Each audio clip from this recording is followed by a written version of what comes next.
નમસ્તે મિત્રો, આપ સૌનું સ્વાગત છે યુટ્યુબ ચેનલ ગ્લીમ ઓફ ગોડમાં. આપણે 12 સ્કંદવાળું શ્રીમદ ભગવતી ભાગવતમાં આગળ વધી રહ્યા છે. છેલ્લે આપણે પ્રથમ સ્કંદ પૂર્ણ કર્યો હતો. આજથી આપણે શરૂ કરીશું સ્કંદ બીજો. એની કથા છે પહેલી સત્યવતી અને પાંડવોની કથા. બીજા સ્કંદનો પ્રારંભ કરતા ઋષિઓને સૂતજી જણાવે છે કે ચારે પુરુષાર્થો કરનારા પરમ શક્તિ આદિશક્તિને પ્રણામ કરી શુભ કથા હું કરીશ. પાણીથી ઉત્પન્ન જે અહીં બીજનું કપટથી પણ ઉચ્ચારણ કરતાં શાશ્વત સિદ્ધિ મળે છે. તેનું શ્રદ્ધાપૂર્વક હૃદયથી સ્મરણ કરતાં ભગવતી સર્વથા મનોકામના સિદ્ધ કરે છે. આ પ્રમાણે આ બીજનો જપ કરનાર, ભગવતીની ભક્તિ કરનાર ઉપચરીચર નામનો રાજા ચેદી દેશનો સ્વામી હતો.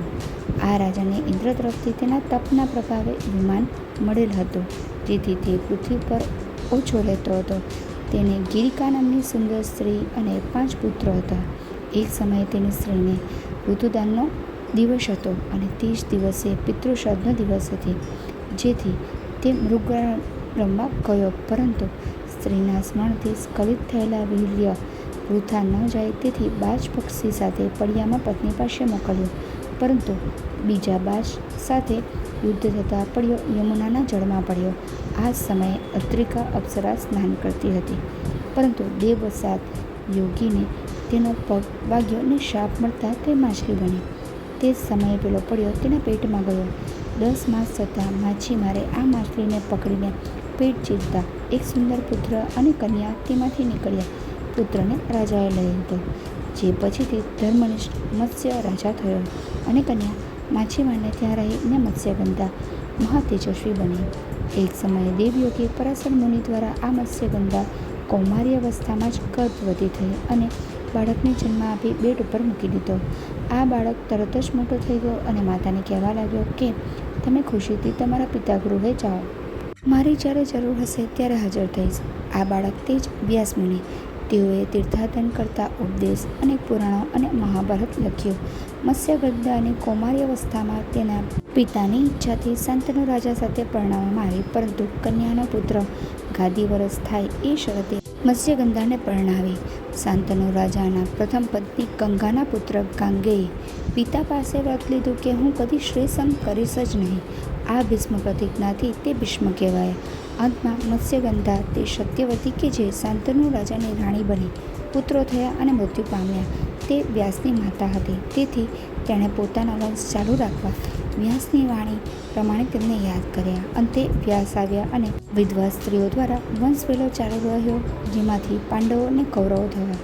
પાંડવોની માતા કુંતીએ પણ સૂર્યની ઉપાસનાથી કૌમાર્ય અવસ્થામાં જ મંત્ર વડે સૂર્ય જેવો કર્ણ ઉત્પન્ન કર્યો. દુર્ભાગ્યે કર્ણને છોડતા સૂર્યે આપેલા કવચ અને કુંડળો સાથે મૂક્યા અને જણાવ્યું કે મેં પૂર્વજન્મમાં જગદંબાનું આરાધના કર્યું નથી, તેનું આ ફળ મળે છે. પરંતુ હે પુત્ર, તારું રક્ષણ સર્વેશ્વરી શ્રી અંબિકા કરું. કામનાઓને આપનાર તે કાત્યાયની જગદંબા તેને ધાવણ આપો. ત્યારબાદ કુંતીને પાંડુરાજા પરણ્યા અને કુંતી પાસે મહાન મંત્રબળ હતું, જેથી દેવોના પ્રભાવે ધર્મથી યુધિષ્ઠિર, વાયુથી ભીમ, ઇન્દ્રથી અર્જુન અને પોતાની શૌક્ય માંદ્રીને પણ મંત્ર આપીને અશ્વની કુમારોના સ્મરણથી નકુલ અને સહદેવ એમ 5 પુત્રો ઉત્પન્ન થયા અને હસ્તિનાપુરમાં ભીષ્મે તેમનું પાલન કર્યું. આ છે સત્યવતી અને પાંડવોની કથા.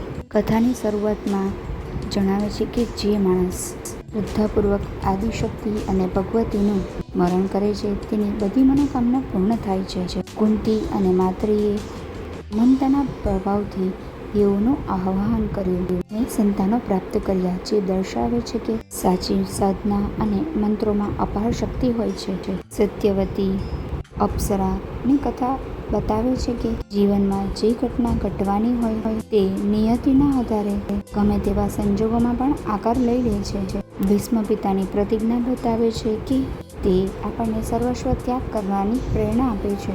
આપણું જીવન ધર્મ, વચન પાલન અને ત્યાગ અને ઈશ્વરીય માર્ગ ઉપર ચાલવા માટે મળેલું છે. તો ગમે તેવી મુશ્કેલ પરિસ્થિતિ હોય તો પણ ધર્મનો માર્ગ છોડવો ન જોઈએ. આ છે સંપૂર્ણ કથાનો સાર. જો આપને આ વિડીયો પસંદ આવ્યો હોય તો વિડીયોને લાઈક કરજો, શેર કરજો અને ચેનલને સબસ્ક્રાઈબ કરવાનું ભૂલતા નહીં.